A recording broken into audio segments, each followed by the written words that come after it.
राधे राधे। श्री हरिदास। लड्डू गोपाल की पूजा तो सभी लोग घर पे करते हैं, लेकिन लड्डू गोपाल जी आपसे क्या करवाना चाहते हैं? उनको श्रृंगार करना है, कैसा श्रृंगार करवाना चाहते हैं, आप कैसे पता करें? यही सब इस वीडियो के माध्यम से मैं आपको बताने वाली हूँ, क्योंकि सबके घर में लड्डू गोपाल जी होते ही हैं और लड्डू गोपाल जी की सेवा करना तो हमारा सौभाग्य होता है। और ये हैं हमारे प्यारे लड्डू गोपाल जी। सुबह सुबह देखिए सो के उठ चुके हैं और कितने प्यारे लग रहे हैं। और सुबह सुबह हमारे पास इतनी बिजी लाइफ होती है कि हमें भगवान का पूजा पाठ करने के लिए अलग से टाइम निकालना पड़ता है। लेकिन आपकी भावना सच्ची हो, लड्डू गोपाल की आप भक्ति करना चाहते हैं, तो आप देखेंगे खुद ही आप टाइम निकाल लेंगे। तो सुबह सुबह हो चुकी है और अब मैं इनको एक भजन सुनाने वाली हूँ।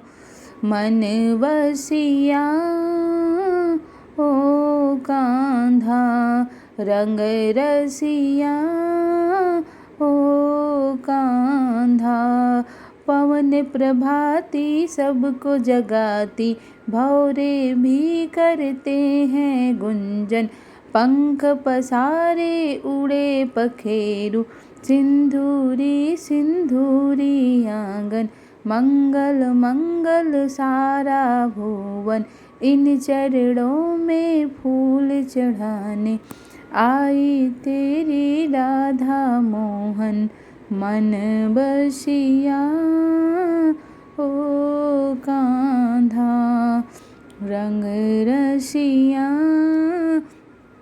ओ कांधा, मैं बाबरिया सुध बुध बोली, मुझको लागी तेरी लगन, तेरे द्वारे सांझ सकारे, तेरा नाम जपे मेरा मन, जो है तेरा सब कुछ मेरा, तुझको ये जीवन है अर्पण, इन चरणों में फूल चढ़ाने आई तेरी राधा मोहन।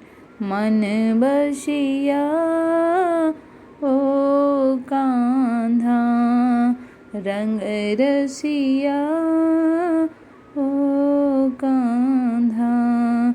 तो सुबह सुबह लड्डू गोपाल को आप भजन सुनाते हैं तो कहते हैं प्रभु जो कृष्ण भगवान हैं उनको पाना सबसे सरल है, और सबसे सरल पाने का जो रास्ता है वह है भजन।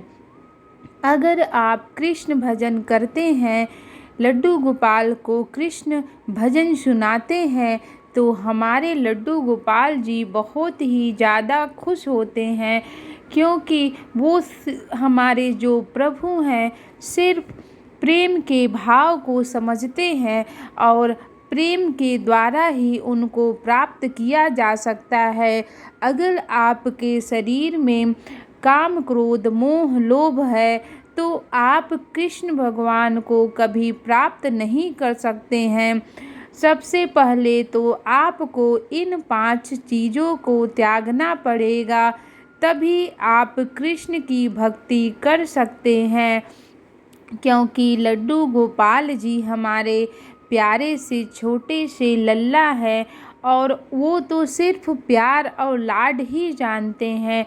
अगर आप उनको लाड और प्यार करते हैं तो वो खुद ही आपके पास चले आएंगे।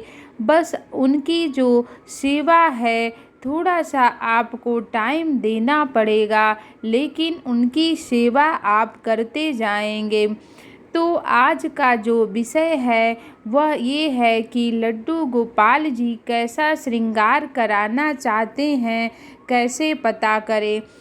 देखेंगे आप जैसे सुबह उठते हैं, भगवान को जगाते हैं, उनको नहलाते हैं, लेकिन आपको उस दिन नहीं पता होता है कि हम लड्डू गोपाल को किस कलर का वस्त्र पहनाएंगे, उनका कैसा श्रृंगार करेंगे। लेकिन जैसे आप जाते हैं उनका करने, तो भगवान खुद ही अपना श्रृंगार करवा लेते हैं। खुद ही वे अपने कपड़े क्या पहनना है खुद ही वो बता देते हैं। क्योंकि जब आप बहुत सारे कपड़ों में, उनके बहुत सारे कपड़े हैं, उनमें से अगर आप एक उठा लेते हैं तो मतलब भगवान चाहते हैं कि आज वही वस्त्र पहनना चाहते हैं। तो लड्डू गोपाल जी आपको एक इशारा देते हैं कि आप उनकी सेवा कैसे करें, आज उनका श्रृंगार कैसे करें। क्योंकि आपको भी नहीं पता होता है कि आज आप लड्डू गोपाल का कैसा श्रृंगार करेंगे। और जब आप श्रृंगार कर लेंगे तब आपको समझ में आएगा कि मैंने तो ऐसा नहीं सोचा था, आज मैंने ये सोचा था, लेकिन आज मैंने इनका श्रृंगार इस तरीके से कैसे कर लिया। तो इसका भाव यह है कि लड्डू गोपाल जी आपसे इसी प्रकार का श्रृंगार कराना चाहते हैं। इसी वजह से वो आज ऐसा श्रृंगार किए हैं, इस कलर का कपड़े धारण किए हैं। तो हमारी जो भावना होती है प्रभु के प्रति, हमेशा भक्ति की भावना होनी चाहिए। यदि आप उनको भोग लगाते हैं, भोग किस प्रकार का होना चाहिए और कैसा उनको भोग अर्पित करें, वह भी भगवान अपनी इच्छा से भोग को स्वीकार कर लेते हैं। आप तो एक जरिया होते हैं उनको खिलाने का, लेकिन प्रभु हमारे जो मन के भाव को है वो समझ लेते हैं और उसी के द्वारा भोग को अर्पित करते हैं। तो सुबह सुबह आप उनको दूध का और फल का और क्या कहते हैं कि जो भी आपके पास ड्राई फ्रूट्स है, मखाना है, किशमिश है, उसका आप उनको भोग लगाएं। फिर आप उनको, जैसा कि लंच टाइम होता है हम लोगों का, तो दोपहर में आप उनको जो भी भाव से भोजन तैयार किए हैं बिना लहसुन प्याज का, साफ शुद्ध, वो आप उनको भोजन को खिलाइए। चाहे पराठा सब्जी हो, दाल चावल हो, जो भी आपने प्रेम भाव से उनके लिए बनाया है आप वही उनको खिलाइए। इससे प्रभु हमारे खुश होते हैं और हमें अन्न, पुत्र, धन, दौलत सब कुछ देते हैं। तो प्रभु की सेवा करना तो सच में सौभाग्य की बात होती है। और जिनके घर में लड्डू गोपाल होते हैं उनके घर में कभी भी मतलब दुख तो आता है, लेकिन कैसे टल जाता है पता नहीं चलता है। तो राधे राधे, श्री हरिदास।